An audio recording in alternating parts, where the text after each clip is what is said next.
I was talking about friends. So you have to go on your friends list. I can't show you now because now I'm on my computer. And you have to show your friends list. And you have to basically look through people that have either not bought from you or who have, write them down.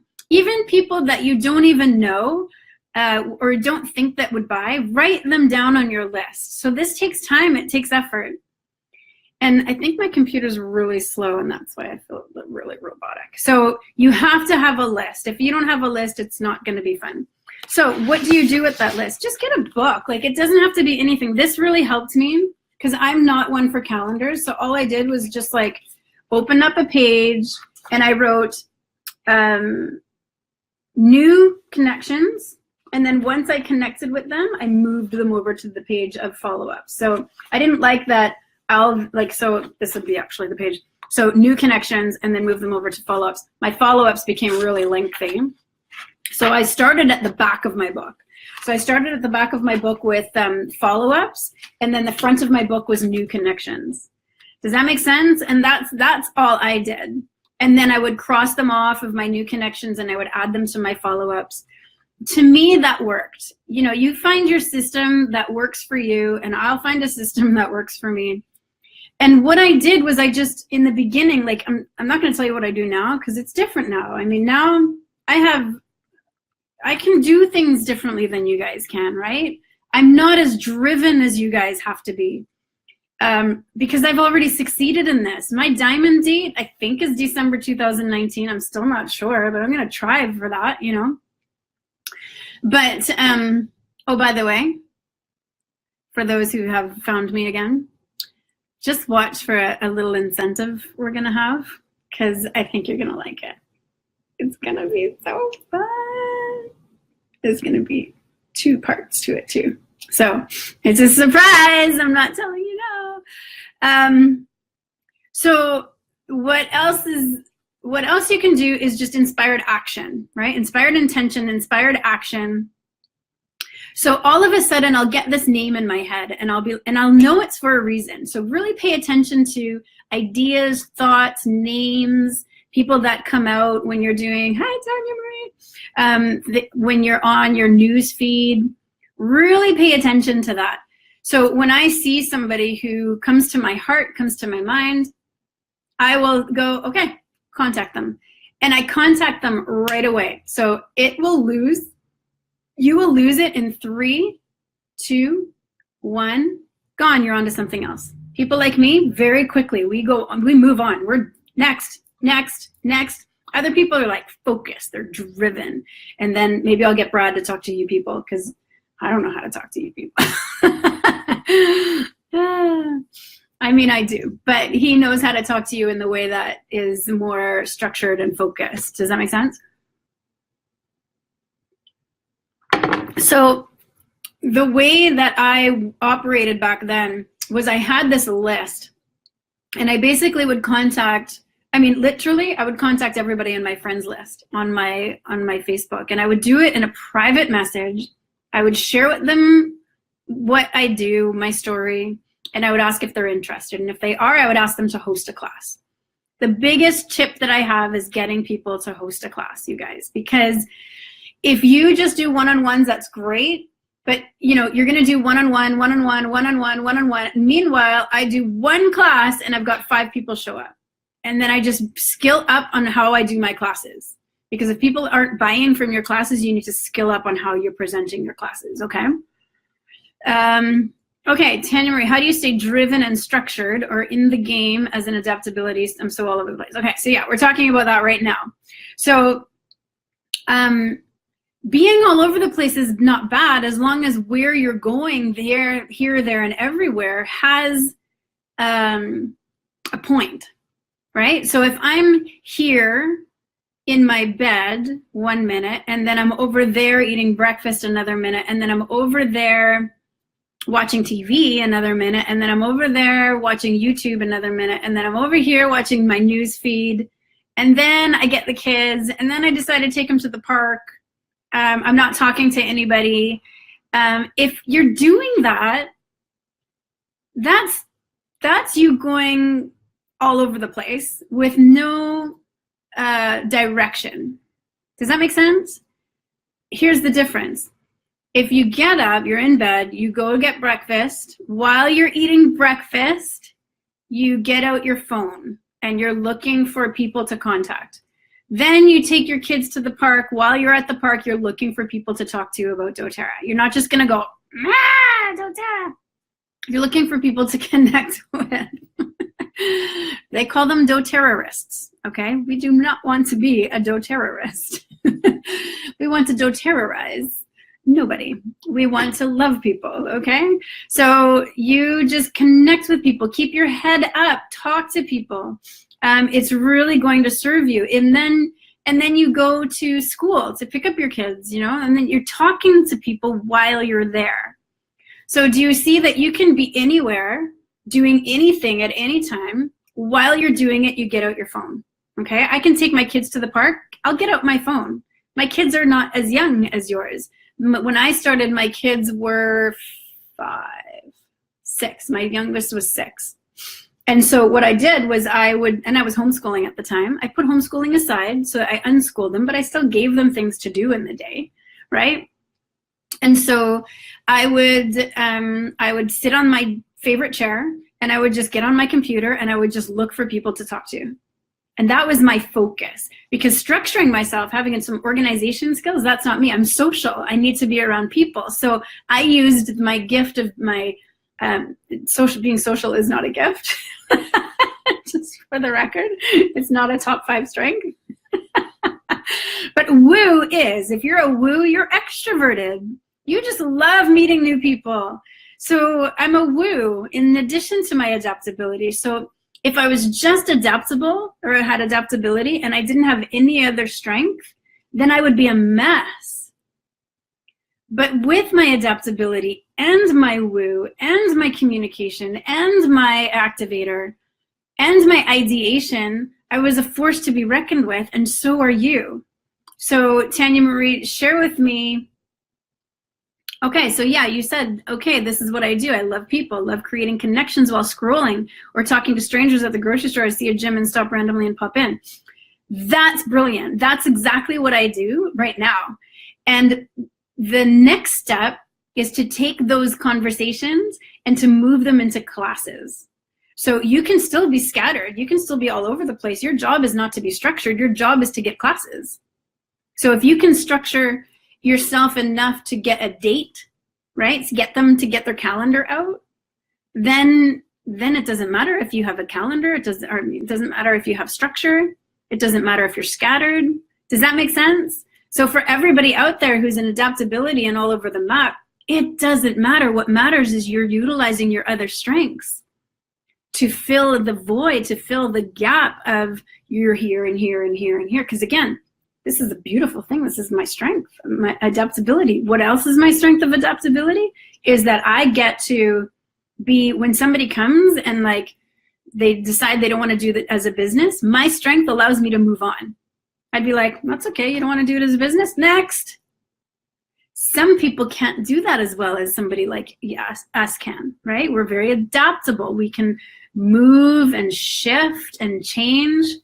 So I hope that helps you, because it helps me talk about that. I hate this, like, look at this. Is that doing that to you too? My eyes are like blinking. Is it just me? Do I look robotic to you guys? This is freaking me out. I'm not even on any drugs right now. Okay, Nadia says, Rhonda says first, I'm reaching out a lot. I need to start working, not just touching them.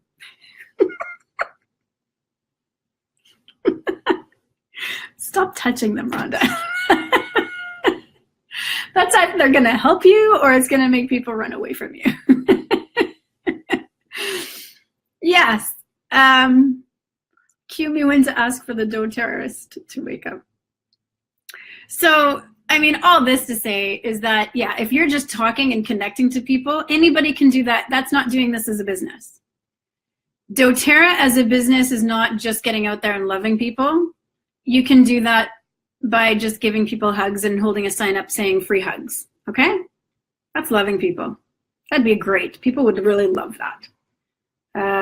Going out and telling people they have a great smile. That's great. That's not you being an entrepreneur. You're not doing it as a business if you're just connecting with people. If you're not moving it from step 1 to step 2, part A to part B, you are not doing doTERRA. And then you complain, not you particularly, but then people complain, well, doTERRA doesn't work for me. Why? Well, because I reach out to all these people and nobody reaches back. Well, what are you saying to them? Well, I'm just connecting with them. Okay, well, then what?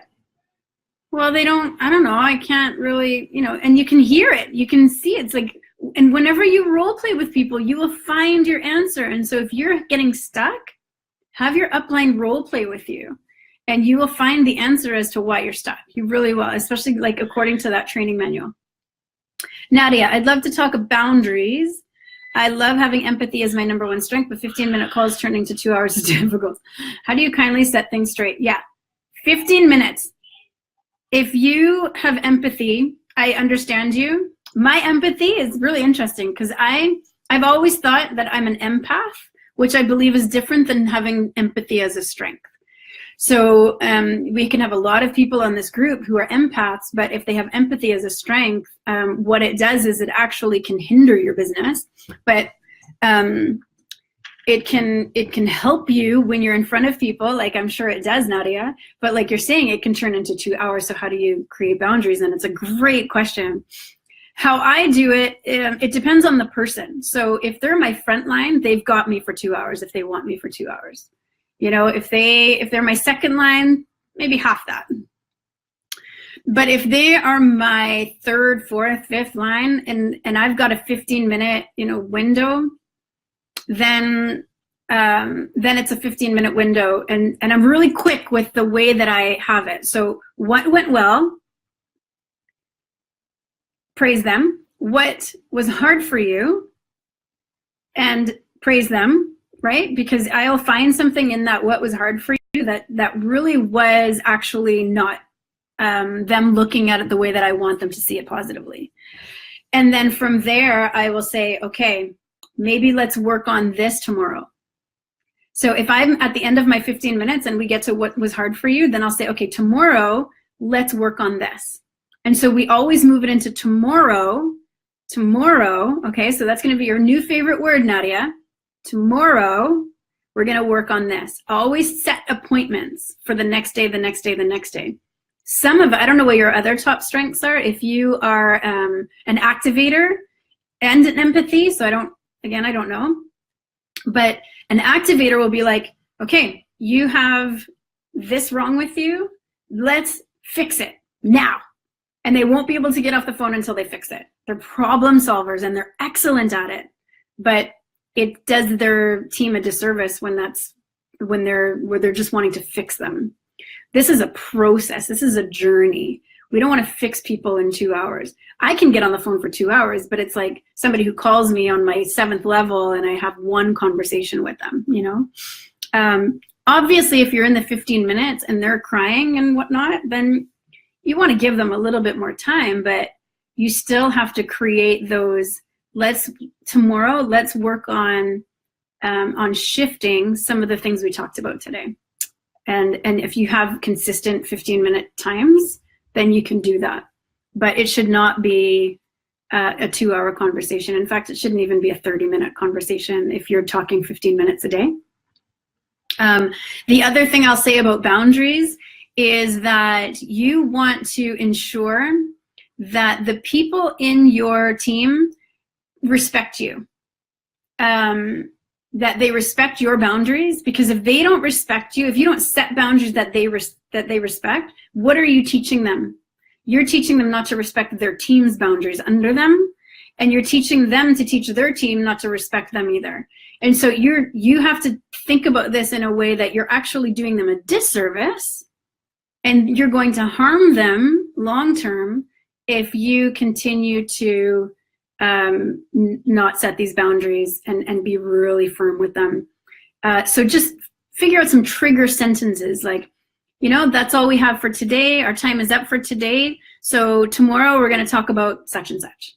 What's your goal for the next 24 hours? Okay, so this is again for those of you who are working with your frontline.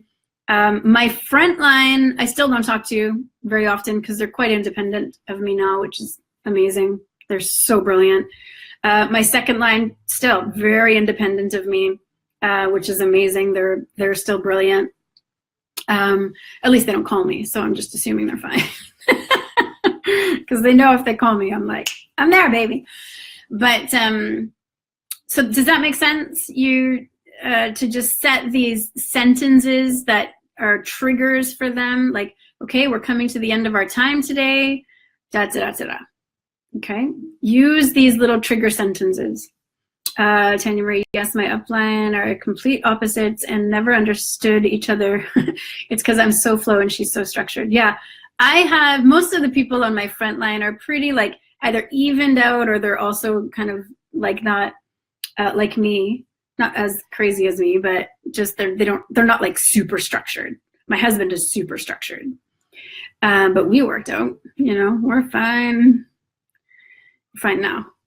But I did have one of my frontline who is super structured, and oh my gosh, the poor thing. I don't know if she's on listening today, but oh my gosh, I love you. And I feel so sad for you to have me as your upline. But she would, I remember going to leadership. No, it was convention. And true story, okay? This is how like non-structured, free-flowing, fly by the seat of my pants I am. She came to convention, and she's like a planner, okay? You're out there, you know who you are. You like to plan things like 6 months in advance before you get there so that you know what you're doing, what you're wearing, what you're eating, how you're getting there, what you're doing next from here to there, right? I don't even. So she came and I said, okay, we're gonna meet you at the airport. And she's like, where am I going from the airport? I'm like, just don't worry about it. Just get to the airport and I will take care of you. And I knew I would, whatever happens, I knew I would take care of her. I would do whatever it took to take care of her. But so that stressed her out. She didn't say much to me because she's really nice to me. So, so then she gets to the airport and I'm like, okay, I'm not there, but I figured out how you get to me. And in my mind, it's like, it's all figured out. So I'm like, you take shuttle A and you get on that shuttle. and then once you get on the shuttle, I'll tell you where to get off. Oh my gosh. Thinking back on that and retelling the story is killing me because knowing who she is right now, I'm like dying. Just like people who are structured, I don't understand them. So to me, I was like, it's fine, just get on the shuttle. Like, what's the problem? So this poor thing gets on the shuttle. She has no idea where she's going. And I haven't figured out what hotel we're even staying at yet. That's why I didn't tell her any information, because I didn't know the information. And so we were going all over the place. I can't remember what happened from there. I think I just ended up telling her where the things. Oh yeah, I think I said, okay, get off at the stop and go east.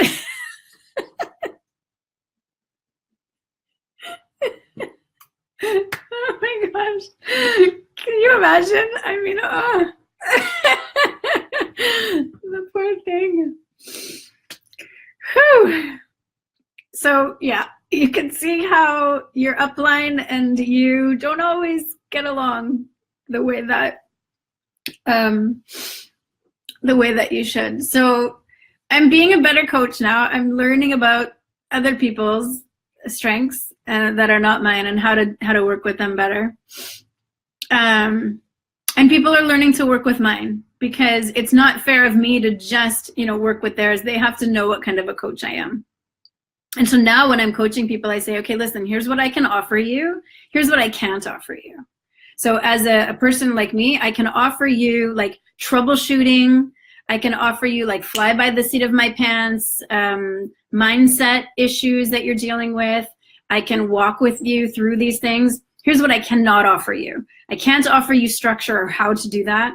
I can't offer you long-term motivation, meaning I'll kick you in the butt in the early days, but after that you have to be on your own because I'm an activator and I need to see action. And so if I don't, I'm the type of person who I need to move forward. And so if you're not moving forward with me, I'll give you my husband because he's great for that. Or if some out there doesn't have a husband or a spouse that you can partner with, find somebody on your team who's really good at that and trade strengths. Be a strengths trader.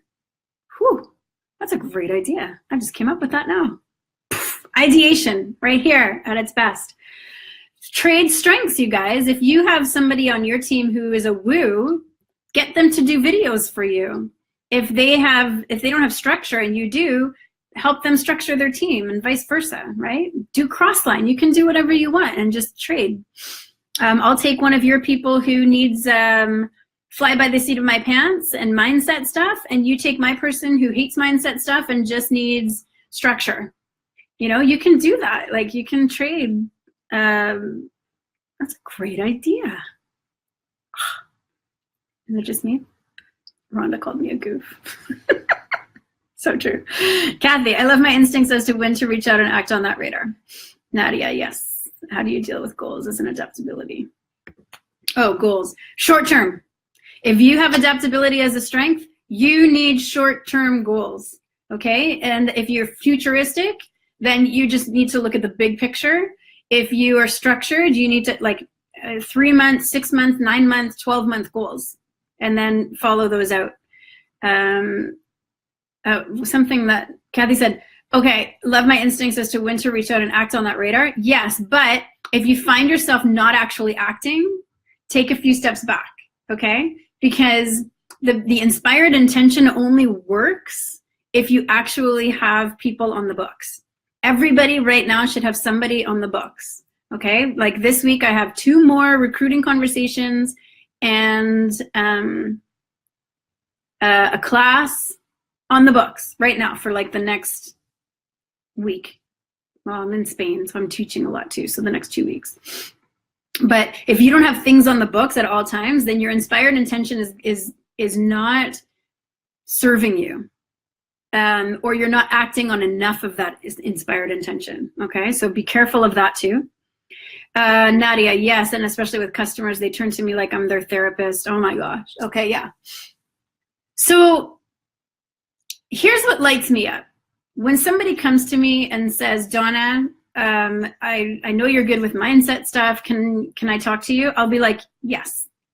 And I will talk to them once, usually.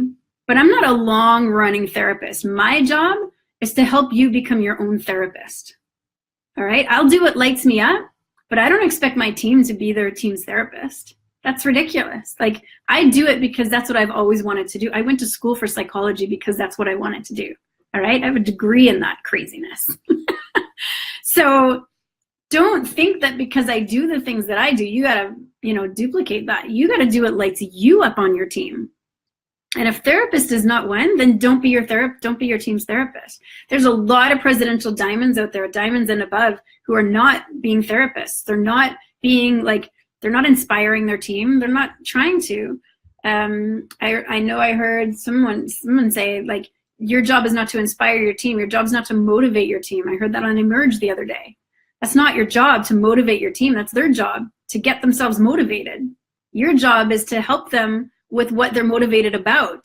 But we sometimes get that backwards. We're like, I have to motivate them because they're not motivated to do this as a business. That's not your job. They're an entrepreneur. This is their job. They are their own boss. Our job is not to come in and say, how can I motivate you today? My job is to come in and say, what do you want for yourself today?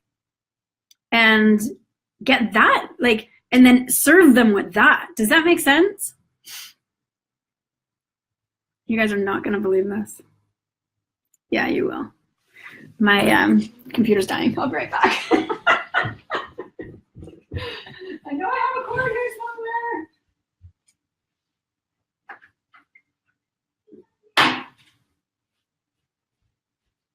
Okay, this one didn't take too long. I don't think. Hold on. It's coming. Okay. Ta-da! At least I had the cord nearby, okay? Don't judge me.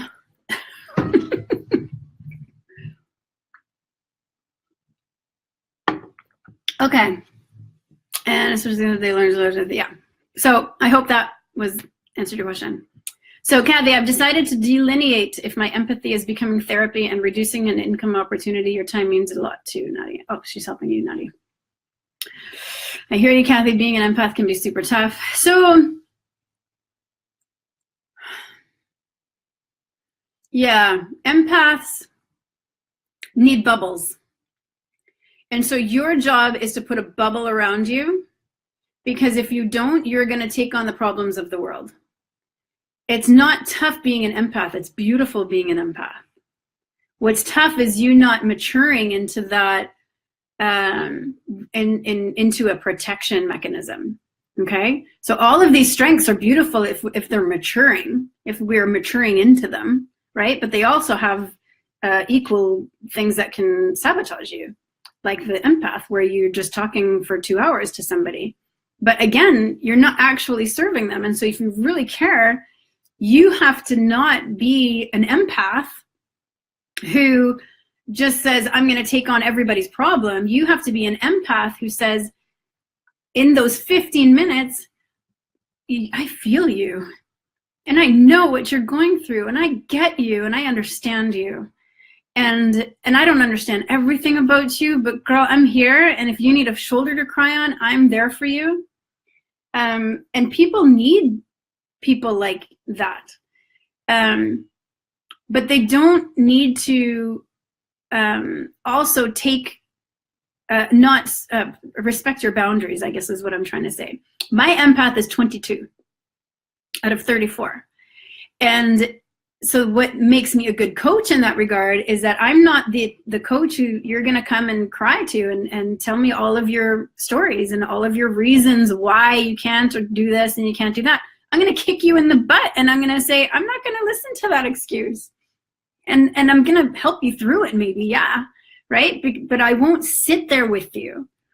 Not for long, I will. But I'm not that kind of coach that you put your head on my shoulder and cry and I just go, I'm so sorry. Let's sit here for 2 hours and talk about that. Because what I'll do is I'll be like, what are you going to learn from this? How are you going to rise from this? How are you going to stay strong despite this? Because you've got this. You have everything you need to get through this. I know it. There is a time to mourn with people, and I do that. All right. So hear me on this. Right. We don't want to, if you don't have empath in your top 5, it doesn't mean when somebody comes crying to you, you're like, suck it up, buttercup, you know. There's moments where you're there for them, but if it's a trend every single time you talk to them, it's time to send them on their merry way to a therapist, because you are not it. That's not your job. Your job is a coach, not a therapist. Okay, so mature into your strength and put a bubble around you that protects you from that energy. Wear more rose oil because that'll help. Okay, I have about 15 minutes here, you guys. So can you recommend time management program and one on boundaries? I Googled lost a weekend lost in the internet. I Googled lots. I'm assuming you Googled lots this weekend. And there's lots on the internet. So again, talking to the wrong girl. I would ask Brad. Okay. Time management. There's an app called Moment. I have it on my phone. And it's a really good app. And it actually shares with you how much time you're spending on your phone. It's great if you're only using your phone, but if you're on your computer, I don't know if there's something that you can use on your computer, but it basically just opens your eyes to what you're doing all day long on your computer, or on your phone. And so that's one. I don't know if something that's going to watch your computer for you, but basically I would just take a time, for me, because I'm not structured, I would write down 1 o'clock. I'm doing work. And then, see, even me, I can't even, you're asking the wrong person. Stop asking me about structure. You're freaking me out. Because I don't structure myself. I just stay off of my news feed. So that's a good time management program. Get off your dang news feed. The only reason that you should be on your news feed is to look for people to talk to about doTERRA. I don't care if you're even doing doTERRA. Stay off your dang news feed. It doesn't serve anyone. It's a waste of time. If you want to be inspired, go think about it in your head, meditate on what you want to be inspired by, and Google it. There's thousands and thousands and thousands of things out there that will inspire you into what you want to be inspired by. But if you're on newsfeed looking for some kind of random inspiration, you're wasting your time. It's valuable time. One person said, I have this written on my book. Like, it's not this actual book, but it's like on my notebook. At the very first, it's, Donna, what would Steve Jobs do with your position?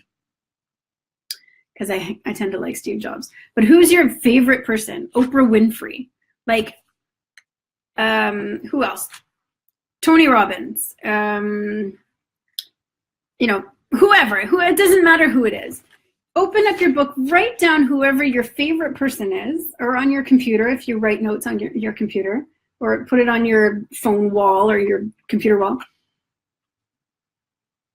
Ask yourself every single day what they would do in your shoes. And I guarantee you the last thing that they would be doing is going on their newsfeed or Pinterest or Instagram looking for inspiration. They wouldn't do it. I promise you that's not what they would be doing. So don't you do it, all right? And they wouldn't be watching movies all night long. The last thing that they would be doing is, if they want to unwind, they'd meditate for 20 minutes. That's more unwinding than 2 hours of movie. It's so beautiful, you guys, to meditate. We'll talk about that another day. It does, thank you. I love Zoom calls for that. Just do the free one. You banana. Yes, I am. I'm with you, but she likely fears you. I don't know who she is. Does Brad have a page? Yeah, Brad does, but it's not like a doTERRA page, so he might not. He's got a podcast and everything called Be Rad. Be Rad. Okay, ideation. I do that bubble thing. Good. Okay. There was another one talk about, I don't see any more questions. So 2234, how did you learn that? Oh, you can get, for I think another $70, you can get all 34 of your strengths. So I know my bottom 5, I know my top 5. My bottom 5 is Brad's top 5, of course. Okay, lastly, if there's no other questions, we'll talk about referral. Okay. Referral is a thing that you don't want to do, but you have to do it. And it's, you know, I wrote down the script on a video that I did earlier today about, what was it about? I can't remember. And on there is the appointment script. And in that, at the bottom of the appointment script, I ask for a referral. And in the video, the appointment script video, I ask for a referral. And so you can see that happen.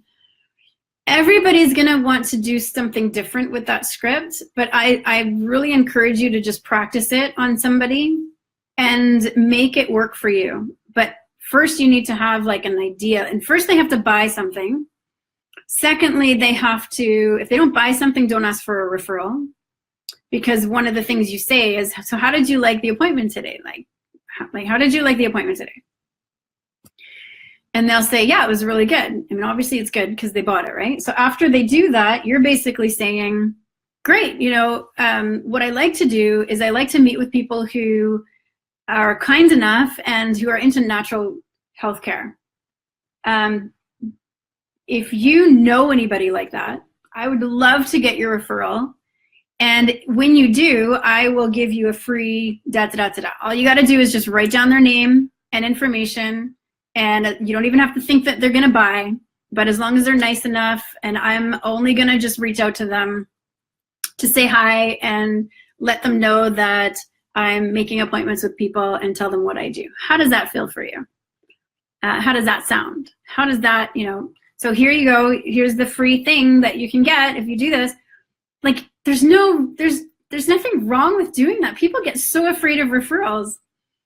The other thing that I would say is if it's not working, question your belief in it. And so we talk a lot about beliefs. I don't even talk about it a lot as much as I used to, but one of the things, if you have a trend, like nobody wants to come to your classes, nobody shows up to your classes, I always question, like, number one, what's your skill? Number two, what's your belief about it? Right? So do you believe that people want to come to your class? And more often than not, when it comes to referrals, people do not want to, they don't want to do referrals. And so it comes out in the energy, because people don't hear what you say, they feel what you feel. Does that make sense?